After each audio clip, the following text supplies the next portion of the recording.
بسم اللہ الرحمن الرحیم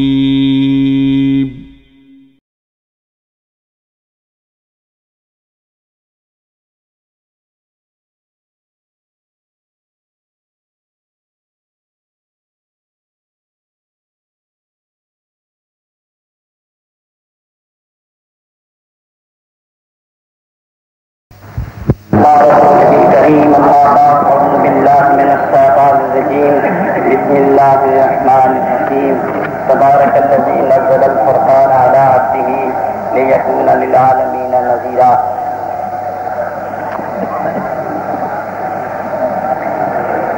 حاضرین گرامی قدر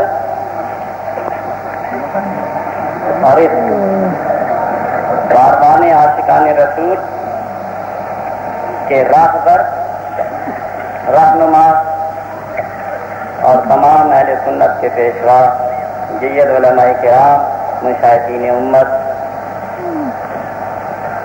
میں حسین ترین اجتماع کو دیکھ کر بے گما محسوس کرتا ہوں کہ آج کے بدلے ہوئے عنوان سے یہ معلوم ہوتا ہے کہ یہ انجمن ہماری نہیں، یہ سرکار تو عالم کے اپنے فیضان کا ایک کرشمہ ہے. اللہ اکبر.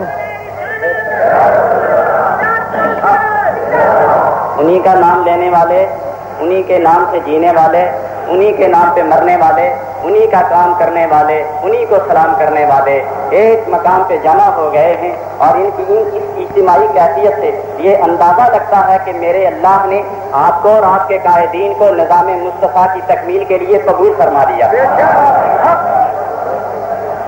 اللہ کا ارشاد ہے تبارک الذی نزل الفرقان علی عبدہ، تبارک الذی نزل الفرقان علی عبدہ، برکت والی وہ ذات ہے جس نے فرقان اپنے محبوب بندے پر نازل فرمایا. اے فرقان تو نے جدائی کرنی ہے، میں تجھے جدائی کے لیے بھیج رہا ہوں، جاؤ جدا کرو. جو مل کے بیٹھے ہیں انہیں جدا کر دو، بھائی بھائی کو جدا کر دو، باپ سے بیٹے کو جدا کر دو، شوہر سے بیوی کو جدا کر دو، اور ماں سے بیٹی کو جدا کر دو، قوم سے قوم کو جدا کر دو، قبیلے سے قبیلے کو جدا کر دو، اور ایسا جدا کرو کہ جدائی کے بعد یہ مل نہ سکے. اس کو جدا کرو، ایک کافر کو مسلمان سے جدا کر دے، ایک مومن کو مشرک سے جدا کر دے، ایک مخلص کو منافق سے جدا کر دے، ایک اپنے کو بیگانے سے جدا کر دے، ایک منکر کو مقر سے جدا کر دے، اور ایسا جدا کر کہ یہ قیامت تک مل نہ سکے.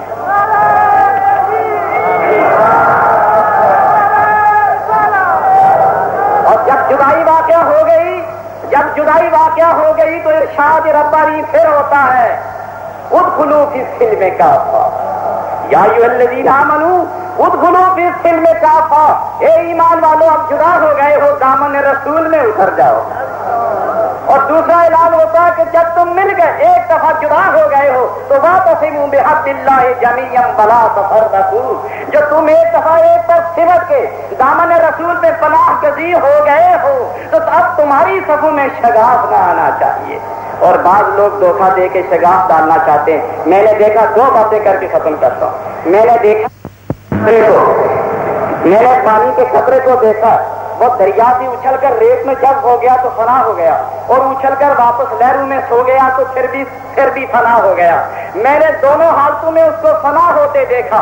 جو دریا سے نکل کر جب ہو گیا ریت میں تو فنا ہو گیا، اور اچھل کر واپس لہر میں جب ہو گیا تو پھر بھی فنا ہو گیا.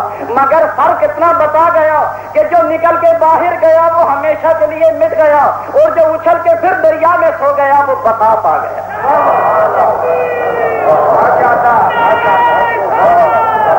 اور اتنی سی بات کے بعد اب ایک قدم اور آگے بڑھو. میں نے پھولوں کو بغور دیکھا ہے، گلاب کے ٹہنی سے پھول لے کے گلدان سجائے گئے ہیں.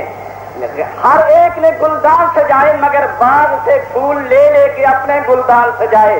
میں نے بھی بغور دیکھا ہے کہ سینکڑوں نے اپنے چمن سنیت کے پھولوں کو اٹھا کے اپنے گھر سجائے ہیں. اور یہ پھول ہے کہ ہر جگہ آپ سجانے کے لیے تیار ہوتے ہیں. رب کریم فرماتا ہے کہ اپنی حیثیت سے نکل گئے ہو تو ہمیشہ کے لیے مٹ جاؤ گے. اور پھول کو میں نے گلدان میں مرجھایا ہوا دیکھا، اور ٹہنی کے سر پہ کانٹوں کے درمیان مسکراتا ہوا پایا تو میں بغور اس سے پوچھنے لگا کہ تو شیشے میں محلات میں تازے پانی میں مرجھا گیا اور بالکل سوکھی جگہ اور کانٹوں کے درمیان تو مسکرانے لگا، سبب کیا ہے؟ تو وہ زبان حال سے پکار اٹھا، یہ نہ سمجھ کہ وہاں کیوں مسکرا گیا، یہاں کیوں رو گیا، اصل میں مجھے شیشے سے غرض نہیں، مجھے اپنے اصل سے غرض۔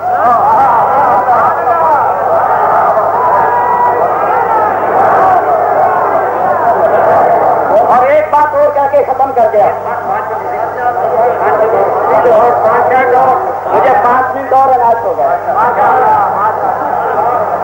اور میں نے پھول کو پھر غور سے دیکھا، یہ کہیں ٹوپی میں سجایا گیا، کہیں بٹن سے لگایا گیا، کہیں سینے پہ چڑھایا گیا، کہیں ہار بنایا گیا، لیکن جو بکھر بکھر کے منتشر ہو کے ادھر ادھر زینت بنتے گئے، مرجا کے پتیوں میں تقسیم ہو کے پاؤں میں روندے گئے، پوچھا کسی نے نہیں، لیکن جو پھول بکھر بھی گئے، بکھر کے سمت کے ہار بن گئے، وہ گلے سے لپٹ گئے۔ اگر کہیں بکھر بھی جاؤ تو کسی کا ہار بن کر کسی کے گلے سے لگ جاؤ، اور گلے میں لگا ہوا ہار گر جائے تو اٹھایا جاتا ہے، گر جائے تو اٹھایا جاتا ہے، اٹھا کے رکھا جائے تو دیوار سے لٹکایا جاتا ہے، لیکن منتشر ہو کے جو گرے تو وہ پاؤں میں روندا جاتا ہے۔ اب خود ہی سوچ لو کہ علیحدگی میں عزت ہے یا اجتماعیت میں عزت ہے۔ اور پھر ایک بات اور عرض کروں کہ ایک مسلک ہے اور ایک مصلحت ہے، ایک مسلک ہے، ایک مصلحت ہے۔ جب تک مسلک مصلحت پر قربان ہوا ہمارا نام مٹتا چلا گیا، اور آج جب مصلحت مسلک پر قربان ہو رہی ہے تو زندگی جاویدہ مل رہی۔ میں اپنے ان قائدین کا شکر گزار ہوں کہ جنہوں نے مصلحت کو مسلک پر قربان کرنے کا طریقہ بتایا، کبھی شہر میں، کبھی کوثار میں، کبھی چمن میں، کبھی دمن میں، کبھی شہر میں، کبھی گلیوں میں، کبھی کوچوں میں، کبھی جہل میں، کبھی مسجد میں، کبھی کہیں جہاں گئے وہ مسلک کو ناموس رسالت کی عظمت پر قربان کرنے کا عملی درس دیتے چلے گئے۔ اور میں دیکھتا ہوں یہ سب فیضان کہاں کا ہے، یہ سب فیضان کہاں کا ہے؟ میں دیکھتا ہوں ادھر بھی جبے نظر آتے ہیں، ادھر بھی جبے معلوم ہوتے ہیں، ادھر بھی دستار ہے، ادھر بھی دستار ہے، قرآن ادھر بھی ہے، قرآن ادھر بھی ہے، بخاری ادھر بھی ہے، بخاری ادھر بھی ہے، مسجد و محراب و منبر ادھر بھی ہے، یہ سب کچھ ادھر بھی ہے، تقریر ادھر بھی ہے، تحریر ادھر بھی ہے، تجدید ادھر بھی ہے، تجدید ادھر بھی ہے، مجدد اس طرف بھی ہے، مجدد اس طرف بھی ہے، ولایت اس طرف بھی ہے، نام کی ولایت ادھر بھی ہے، مولوی ادھر بھی ہے، مولوی ادھر بھی ہے، صوفی ادھر بھی ہے، صوفی ادھر بھی ہے، قاضی ادھر بھی ہے، قاضی ادھر بھی ہے، عوام الجھ کے رہ گیا، ان کو پاؤں ادھر چلوں ادھر چلوں۔ آسان سی بات ہے دوستو، فیصلہ کرنے کے لیے ایک لمحہ درکار ہے۔ ہم نے غور سے دیکھا کہ جو سفید رنگ کے بلب ہوتے ہیں، عقل مند آدمی غور سے دیکھتا ہے، تار سے تار لگا ہوا ہوتا ہے، اسے بغیر چیک کرنے کے ہولڈر کے ساتھ لگائے بغیر اٹھا لیتا ہے کہ تار سے تار ملا ہوا ہے، یہ کام دے گا۔ مگر بعض ایسے بلب ہیں جو دودھیا رنگ کے ہوتے، تار نظر نہیں آتے، عقل مند آدمی ان کو ہولڈر سے لگا کے دیکھتا ہے۔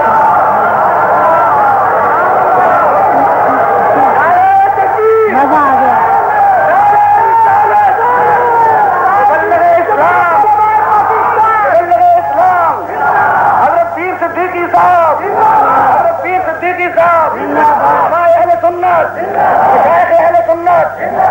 میں نے ایک طریقے سے کام کیا ہے، آپ سنبھال لیں۔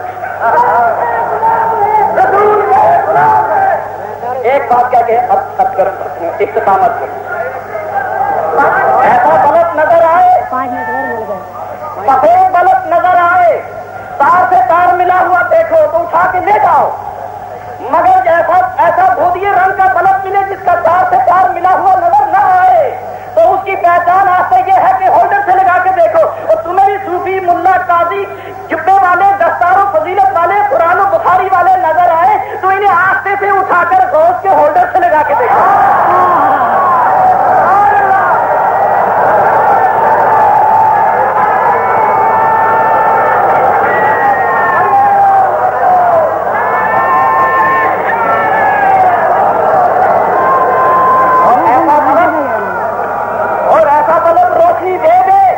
ایسا بلب روشنی دے دے تو سمجھو ہمارے وقت جگانے آیا ہے۔ سمجھو دھوکہ دینے آیا ہے۔ اور کون عقل مند ایسا ہے جو بجھا ہوا بلب خرید کے گھر اٹھائے؟ اصل میں ہم کو آج تک امتیاز کا شعور ہی نہیں ملا تھا۔ آج جب شعور ملا ہے تو دوستوں گلی کوچے میں نور ہی نور نظر آتا ہے، اور یہ سرور، یہ بہار، یہ بخار، یہ سکون، یہ احترام، یہ ہمارے قائدین کے سر پھیرا ہے۔ انہوں نے بارگاہ رسالت سے فیصلے کے گلی کوچے پھر کے آپ کو منور و مزین فرما کے منزل بتا دی کہ جھکو تو مدینہ نظر آئے، جھکو تو مدینہ نظر آئے، اور سر اٹھو تو عرش سے نظر آگے گزرتا۔ دو ہی تو مقام ہے، دو ہی مقام ہے دوستو، دو ہی مقام ہیں۔ دنیا میں مومن نے قدم رکھا تو کان میں آواز آئی لا الہ الا اللہ محمد الرسول اللہ، اور جب دنیا سے جانے لگا تو قبر میں رکھنے کے لیے ایک گھر سے نکلتے ہوئے آواز آئی محمد الرسول اللہ، دوسرے گھر میں موت کے بعد دوسرے گھر میں قبر میں لحد میں جب مومنین اسے سلانے گئے تو ایک ہی آواز آئی بسم اللہ علی ملت رسول اللہ۔ چودھری کا نام نہ آیا، صوفی و ملا کا نام نہ آیا، غازی و بادشاہ کا نام نہ آیا، پرائم منسٹر اور پریزیڈنٹ کا نام نہیں آیا، ایک ہی بات آئی، آیا تو محمد رسول اللہ کی آواز اور گیا تو ملت رسول اللہ کی ندا تھی۔ تو جب آتے ہوئے بھی وہی ایک، جاتے ہوئے بھی وہی، تو جو دو وقتوں کے درمیان جو وقت گزر رہا ہے اس میں نظام مصطفیٰ کے سوا چارہ نہیں۔ آئے ہو تو نام مصطفیٰ، سنو آخری بات سنو، آئے ہو تو پیغام مصطفیٰ اور گئے ہو تو ندائے مصطفیٰ، آئے ہو تو سنت مصطفیٰ، جب گئے ہو تو ملت مصطفیٰ۔ اس سنت و ملت کے درمیان جو وقت گزر رہا ہے یہ مقام مصطفیٰ کی تاریخ میں اور نظام مصطفیٰ کی تنفیذ میں گزرنا چاہیے۔ آؤ بھی تو مصطفیٰ کے لیے، جاؤ بھی تو مصطفیٰ کے لیے۔ میں دربار عالیہ نہریہ شریف کے تمام متوسلین کو اپنے ہمراہ، میں تمام نہریہ شریف کے معتقدین کو اپنے ہمراہ، اپنے اہل سنت والجماعت کے قائدین کے ہر پیغام پر لبیک کہنے کا حکم دیتا۔ مالی جانی آپ کی اجتماعی عزت پر ہماری انفرادی عزتیں قربان ہوں گی تو ملت جاگے گی۔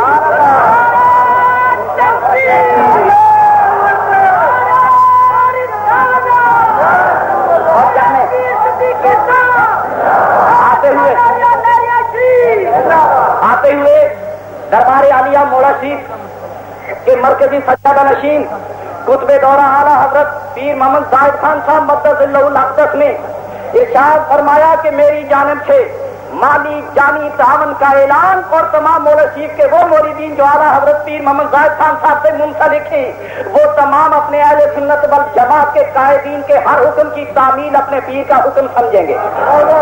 میں آخر پر اپنے پورے تعاون کا یقین دلانے کے بعد، یقین کی بات نہ کرو، میں سمجھتا ہوں کہ یہ تعاون قیامت کے لیے عزت کا سامان بنے گا۔ لباس خضر میں یا سینکڑوں ریزن بھی پھرتے ہیں، اگر جینے کی خواہش ہے تو کچھ پہچان پیدا کروا